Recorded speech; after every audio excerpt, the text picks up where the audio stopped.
सभी को श्री संत श्री कबीर जी की जयंती के शुभ अवसर पर खूब खूब शुभकामनाएं। आप सभी को बहुत बहुत बधाई हो। तो मैं हूँ आज समाधि मंदिर जो वडोदरा स्थित है कबीर जी के आश्रम में। बहुत खूबसूरत सी एक हिस्ट्री की स्टोरी मैं आप तक लेकर आ रही हूँ, तो मेरे साथ पूरा एपिसोड देखिएगा। बताते हुए बड़ी खुशी हो रही है क्योंकि आज है श्री संत कबीर जी की जयंती और आज मैं हूँ बड़ौदा के कबीर आश्रम में, जहाँ पे कबीर जी का समाधि मंदिर है और मेरे साथ महंत जी है। तो बहुत खुशी हो रही है आज हमें ये धार्मिक एपिसोड करते हुए। तो ये बहुत अच्छा कबीर जी के जो दोहे हैं, कबीर जी की जो समाज के लिए जो विचार है, और कबीर जी सिर्फ ऐसा नहीं था कि संत थे पर हाथों से वनाट करके वो रोजगार भी सिखाते थे, करते थे, यानी बहुत सारी बातें हैं। बट बड़ौदा में एक नयन रम्य कबीर जी का आश्रम है, समाधि मंदिर है। तो पूरी हिस्ट्री आज हम जानेंगे महंत जी से। तो महंत जी, साहेब जी, जय साहेब जी। तो महंत जी बताइए, हमारे इस मंदिर के बारे में कुछ बताइए। मैं महंत प्रीतम दास जी इस मंदिर का महंत हूँ। ये मंदिर 100 साल पुराना है। यहाँ पर पहले हमारा मूल मंदिर सियाबाग, कबीर मंदिर सियाबाग था। ये सयाजीराव गायकवाड़ के वक्त समय से है वो मंदिर। वहाँ की ये संस्था यहाँ पर है। यहाँ पर संतों को समाधि दी जाती है, महंतों को। तो ये समाधि मंदिर है, इसीलिए इसको समाधि मंदिर कहा जाता है। और सिटी में भी हमारा सियाबाग में मंदिर है और यहाँ पर भी हमने ये मंदिर को बनाया है। यहाँ पर साधु संत लोग आते हैं, भक्त लोग आते हैं। इनकी भोजन की, रहने की सब सुविधा यहाँ होती है। विद्यार्थी भी यहाँ रह के पढ़ते हैं और समाज के अंदर जो भी अच्छे काम होते हैं वो इस संस्था के द्वारा होते हैं। हर पूर्णिमा को यहाँ भजन, सत्संग और भोजन भंडारा होता है। तो गांव से जो बिछड़े हुए लोग हैं वो लोग यहाँ आते हैं और सदगुरु का सत्संग इनको मिलता है और इनको हम व्यसन से मुक्त करते हैं।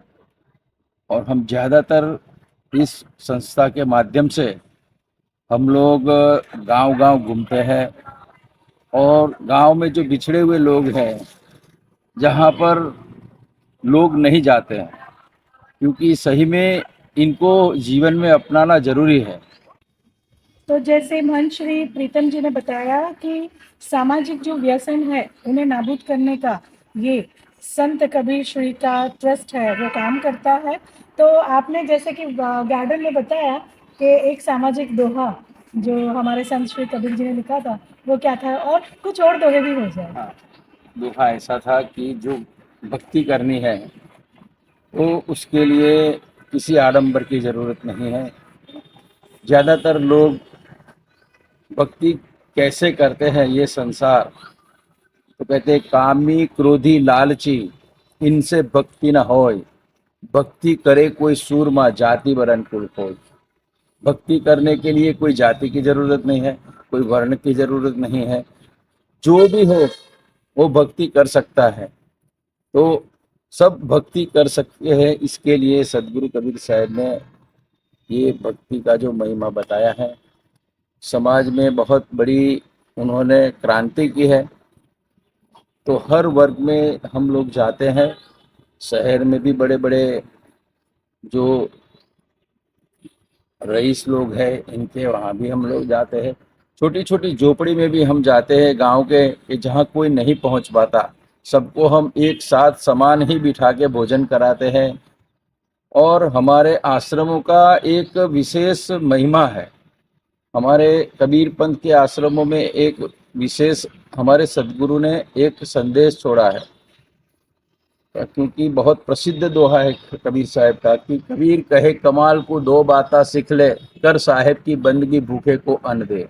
क्योंकि हम बातें तो बहुत करते हैं, लेकिन अगर कोई अतिथि आ जाता है, साधु संत आ जाता है, लेकिन हम उसको भोजन नहीं करा सकते हैं, वो भूखा है, तो हमारे ज्ञान की बात कुछ काम नहीं लगती। इसके लिए भी सदगुरु ने बहुत बड़ी साके दोहे के माध्यम से हमें संदेश दिया।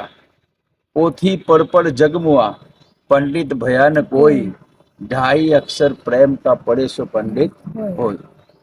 पोथी पढ़ के इधर पंडित हो जाता है, लेकिन सही में तो जिसके भीतर प्रेम होता है वही पंडित है।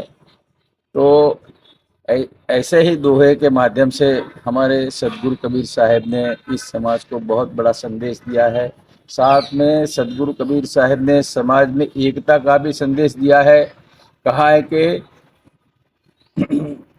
बर्तन सब न्यारे भय, पानी सब में एक।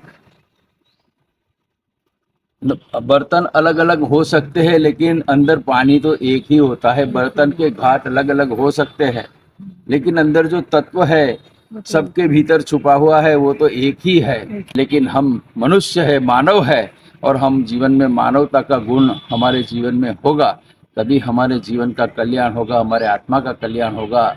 आज उनके ज्ञान की इस संसार को जरूरत है। इनके ज्ञान के माध्यम से ही हमारे जीवन में समरसता आ सकती है, एक रसता आ सकती है।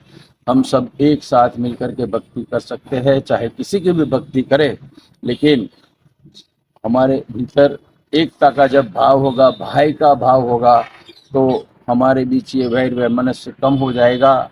समाज में एक एक दूसरे के प्रति प्रेम बढ़ेगा, और ये प्रेम बढ़े इसके लिए सदगुरु कबीर साहब ने बड़ी सुंदर साखी की कही है कि मात मुए फल एक है, बाप मुए फल चार, पर भाई मरे तो हानि है, कहें कबीर विचार।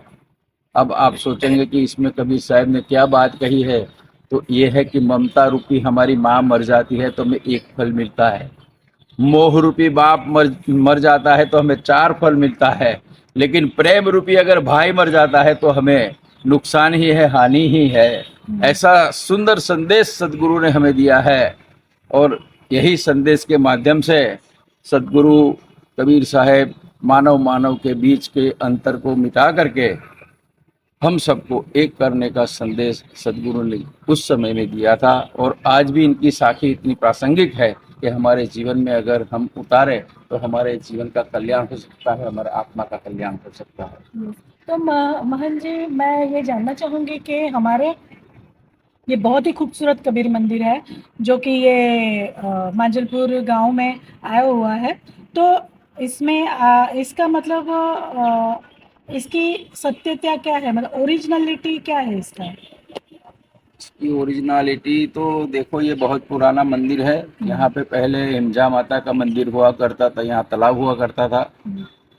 तो ये गायकवाड़ सरकार के समय से ये जमीन है यहाँ पर, और यहाँ पर संतों को समाधि दी जाती थी, और आज भी वो समाधियाँ इतनी जीवंत है कि आज भी ये गुरु लोगों के पास जा करके हम दर्शन करते हैं तो हमें जीवन में शांति का अनुभव होता है, और हमारी कई मनोकामना पूर्ण भी हो जाती है। क्योंकि ये जो संत है पुराने महात्मा, वो सब वचन सिद्ध महात्मा थे। वो कहते थे कि जाओ आपका काम हो जाएगा, तो हो जाता था, क्योंकि जीवन में ऐसा उनकी पवित्रता थी। तन मन वचन से वो एक रहते थे, और ऐसे संतों के वचन में बहुत बड़ी शक्ति होती है। तो ऐसे संतों की समाधि आज भी यहाँ पर मौजूद है, और आज भी कई भक्त लोग आते हैं कई मनोकामना लेकर के, तो उनकी श्रद्धा और उनकी आस्था यहाँ पर परिपूर्ण होती है। लेकिन ऐसा होता है ना कि भाई, कबीर कुआं एक है पनिहारी अनेक, बर्तन सबके न्यारे न्यारे, पानी सब में एक। लेकिन बर्तन तो पानी पीने लायक तो वही होता है कि जो बर्तन शुद्ध हो। अब बर्तन अशुद्ध होगा तो उसमें रखा हुआ पानी हम पी सकते नहीं है। इसी तरह हम शुद्ध भाव से और शुद्ध मनोकामना लेकर के आते हैं तभी परिपूर्ण। कई लोग अशुद्ध भावना से इधर यहाँ आ जाते हैं तो उनकी भावनाएं पूर्ण नहीं होती। तो मुझे तो आज का ये एपिसोड बहुत ही अच्छा लगा। हमारे साथ सारे संत हैं यहाँ पे, अलग अलग शहरों से, अलग अलग राज्यों से आए। तो जैसे कि यहाँ पे कबीर मंदिर, कबीर समाधि मंदिर है, सत्संग होता है, प्रसाद होता है, व्यसन से मुक्ति दी जाती है, और एक अच्छा मनुष्य, स्वच्छ मनुष्य बनने की एक आपको सीख दी जाती है।